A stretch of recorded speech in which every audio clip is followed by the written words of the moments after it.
Ciao Chiara, buongiorno. Oggi parliamo dell'associazione Abracadabra e dove tu sei arrivata dopo una storia personale che adesso ci racconti.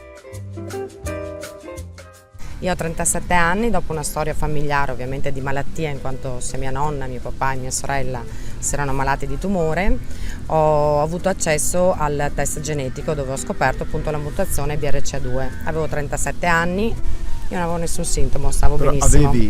sapevi che in famiglia c'erano stati dei precedenti, certo. Volevi capire che cosa sarebbe stato di te. Certo, quindi a quel punto ovviamente io ho fatto la mia scelta, che la mia era quella di intervenire chirurgicamente per riuscire a ridurre in maniera drastica la mia percentuale di rischio di potermi ammalare e soprattutto vedere se così potevo avere un destino diverso da tutto il resto della mia famiglia, siccome io ho vissuto comunque sempre in oncologia con mio papà e mia sorella e volevo proprio capire se con questi interventi anche per i miei figli avrei potuto cambiare il corso della mia vita.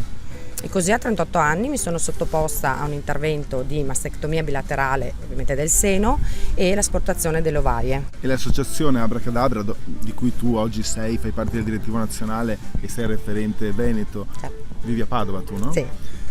Questa associazione si occupa proprio di seguire le persone che hanno avuto questo tipo di percorso.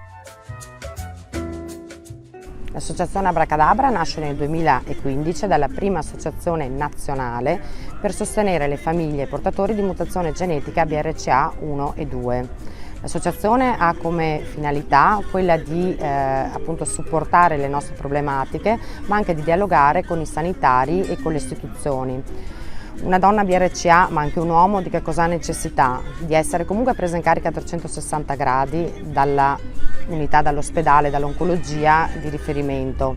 E poi abbiamo necessità di essere informate su quelli che sono gli accessi al test genetico.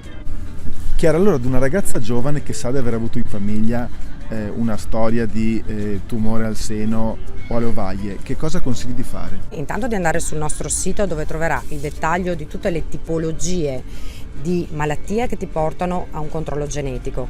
Dopo aver fatto questo, ovviamente si va nella propria regione, Padova, città, e si va nella divisione di tumori ereditari e si prende un appuntamento.